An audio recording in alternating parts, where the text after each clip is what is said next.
날마다 살아나는 큐티 김양재 목사입니다. 오늘 큐티인 말씀은 사도행전 4장 13절에서 22절까지예요. 하나님 아버지, 세상의 위협 속에서도 보고 들은 주님의 구원을 담대히 전하길 원해요. 말씀해 주시옵소서. 듣겠습니다.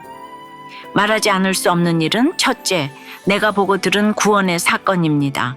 오늘 본문 13절에 보면 공회원들이 베드로와 요한을 보고 본래 학문 없는 범인으로 알았다가 이상히 여기며 또 전에 예수와 함께 있던 줄도 알고 라고 합니다. 여기서 범인이라는 헬라어 이디오타이는 본래 평신도 평민이란 뜻인데 당시 사회에서는 무식한 사람, 촌뜨기를 비하하는 표현으로도 사용되었죠. 다시 말해 최고 지식인이던 공회원들은 사도들을 아주 무시하고 경멸했습니다. 그런데 이렇게 사도들을 멸시하면서도 정작 사도들이 말하는 복음에 대해서는 한마디도 반박하지 못했어요. 왜 그랬을까요? 나사렛 예수 이름으로 고침받은 사람이 바로 베드로와 요한 곁에 서 있었기 때문이에요. 그는 나면서부터 한 번도 걸어본 적이 없던 사람입니다. 성전을 드나들던 모든 예루살렘 주민이 다 알고 있던 사람이에요. 이것보다 더 분명한 증거는 없습니다. 우리가 성령 충만하여 예수님의 복음을 전할 때 말로만 전하는 것이 아닙니다. 우리의 삶 가운데 분명한 변화와 명백한 증거가 나타나야 해요. 베드로와 요한은 성령으로 충만하여 아주 분명하고 정확하게 복음을 변증했어요. 그들이 똑똑하고 학문이 뛰어나서가 아닙니다. 성령께서 지혜와 능력을 주셨기 때문이에요. 성령이 함께 하시면 배우지 못한 사람도 무시당하던 사람도 당당히 복음을 증언할 수 있습니다. 복음에는 이런 명백한 증거가 반드시 나타납니다. 저도 평신도 시절부터 큐티 모임을 인도했는데 제가 잘해서 그런 것이 아니라 성령님이 함께 하셨기에 그 작은 모임에서도 기사와 표적이 나타났어요. 그때부터 지금까지 제 인생은 성령께서 주신 증거들로 가득합니다. 여러분의 삶에도 반드시 명백한 성령의 증거가 나타날 줄 믿습니다. 공회원들도 40년 동안 병을 앓았던 사람이 고침받은 이 분명한 증거 앞에서는 한마디도 할 수 없었어요.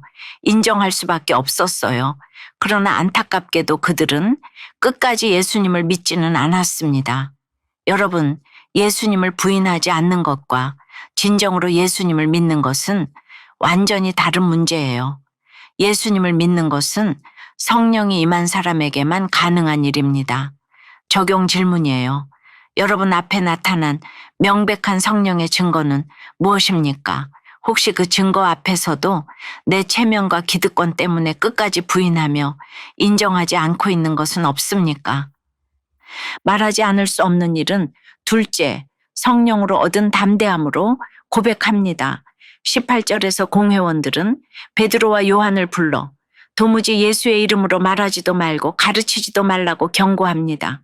다른 말은 다 해도 좋은데 오직 예수의 이름만큼은 절대로 쓰지 말라는 것입니다. 여러분, 왜 공회원들이 이토록 예수의 이름을 쓰지 못하게 했을까요? 그만큼 예수의 이름에 강력한 권세가 있다는 것입니다. 세상은 예수님을 두려워하고 미워하지요. 예수님의 이름에 죄인을 변화시키고 구원하는 능력이 있기 때문입니다. 성령 충만한 베드로와 요한은 이런 경고와 위협 앞에서도 흔들리지 않고 오히려 우리는 보고 들은 것을 말하지 않을 수 없다고 담대히 말합니다. 그들은 사람 앞에서가 아니라 하나님 앞에서 보고 들은 것을 전하고 있는 거예요. 자신들이 보고 들은 예수 그리스도의 부활과 구원의 역사가 너무나 분명했기에 담대할 수 있었어요. 성령의 증인은 자신이 체험한 구원을 전하지 않을 수 없습니다. 제자들은 직접 예수님을 보고 듣고 경험했어요. 십자가에서 죽으시고 부활하신 예수님을 보고 그분의 말씀을 듣고 삶 속에서 구원을 경험했기에 어떤 위협과 협박에도 흔들리지 않고 담대히 복음을 전한 것이죠. 이 구원의 확신이야말로 성령의 증인이 가진 가장 강력한 힘입니다. 여러분은 어떠세요? 여러분의 삶에서 경험한 하나님의 구원과 은혜를 담대히 전하고 있나요? 사람들의 시선과 평가가 두려워 내가 보고 들은 구원의 일을 감추고 있지는 않나요? 하나님보다 사람들이 나를 어떻게 생각하는지를 걱정하다가 믿지 않는 친척들에게 교회 이야기를 하지 못했다는 한 초등학생의 어린이 큐티인 묵상 간증이에요. 19절에서 베드로와 요한은 공의회 사람들이 경고해서 위험해질지도 모르지만 하나님의 뜻을 따르는 게 더 중요하다며 예수님을 전했어요. 그런데 저는 그렇게 하기가 어려워요. 그래서 하나님을 믿지 않는 친척들 앞에서는 교회 이야기를 제대로 못해요. 하나님보다 지금 눈앞의 사람들이 나를 어떻게 생각하는지가 더 신경 쓰이기 때문이에요. 이제는 누군가 하나님 말씀과 반대되는 말을 하면 마음속으로라도 그들의 구원을 위해 기도할래요. 저의 적용은 친척에게 교회에 가자고 이야기해 볼게요. 입니다. 베드로와 요한처럼 유치원에서 가장 친한 친구에게 좋으신 예수님을 전하고 싶다는 6살 어린이의 샛별 큐티인 묵상 간증이에요. 유치원에서 가장 친한 친구가 교회에 다니지 않아요. 친구에게 예수님을 믿으라고 말하고 싶지만 친구가 저를 싫어할까 봐 말하지 못했어요. 그런데 20절에서 베드로와 요한은 예수님을 전하지 말라는 사람들 앞에서 우리가 보고 들은 것을 말하지 않을 수 없습니다. 라고 당당하게 말해요. 저도 이제 교회에서 예배드리고 큐티하며 용기를 내서 제가 보고 들은 좋으신 예수님을 친구에게 전할래요. 저의 적용은 친구에게 예수님은 내 마음을 지켜주시고 도와주시는 분이야 라고 말해 볼게요. 입니다. 하나님을 모르는 친구에게 말씀으로 배운 것을 말하고 예수님을 전하고 싶다는 5살 어린이의 새싹 큐티인 묵상 간증이에요. 저는 친구에게 예수님을 믿어야 한다고 말해주고 싶었어요. 그래서 유치원에 가서 친구에게 예수님을 믿지 않으면 지옥에 가니까 교회에 가야 해 라고 말해 주었지요. 그러자 친구는 제 말을 듣고 무서워했어요. 그러자 엄마는 예수님을 믿으면 천국에 가는 거란다 라고 다시 알려주셨고 저는 20절 말씀처럼 배운 대로 친구에게 다시 말해 주었어요. 예수님을 믿으면 천국에 간다고 하니 친구가 기뻐했어요. 앞으로는 배운 대로 예수님을 전하는 제가 될게요. 저의 적용은 말씀에서 배운 대로 친구에게 예수님을 전할게요. 입니다.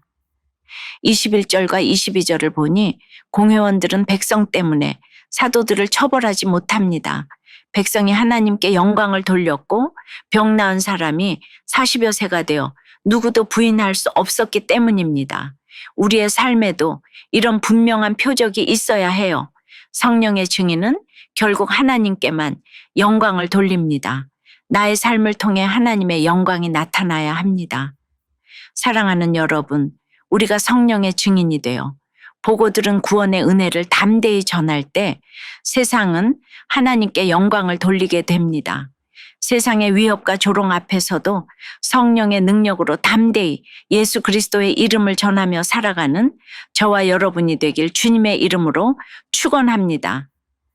기도드립니다. 주님, 학문도 없고 연약했던 베드로와 요한이 성령의 능력을 힘입어 담대히 주님의 복음을 전하는 것을 봅니다. 우리도 삶 속에서 보고 들은 구원의 은혜를 담대히 전하길 원합니다. 그러나 세상의 시선과 비난과 조롱이 두려워서 복음 전하기를 주저하고 침묵하는 저희의 연약함이 있습니다. 사람들의 평판과 체면을 먼저 생각하지 않고 오직 주님의 말씀에 순종하여 우리가 보고 듣고 경험한 구원의 은혜를 담대히 전하길 원합니다. 구원의 일을 말하지 않을 수 없는 성령의 증인으로 살아가길 원해요. 우리 가정과 교회, 삶의 모든 자리에서 하나님의 살아계심을 분명히 증언하도록 성령의 능력과 표적이 나타나게 역사해 주시옵소서. 우리의 작은 간증을 통해 주님을 알지 못하는 이들이 주께 돌아와 영광 돌리는 놀라운 역사가 있게 도와 주시옵소서. 어떠한 환경에서도 하나님 앞에서 보고 들은 구원의 복음을 담대히 선포하며 살아갈 수 있도록 저희를 붙들어 주시옵소서. 예수 그리스도 이름으로 기도드리옵나이다. 아멘. 지금까지 우리들 교회 김양재 목사님이었습니다. 큐티에 도움받기 원하시는 분들은 QTM 홈페이지 qtm.or.kr 또는 유튜브에서 QTM을 검색하시면 도움받을 수 있습니다.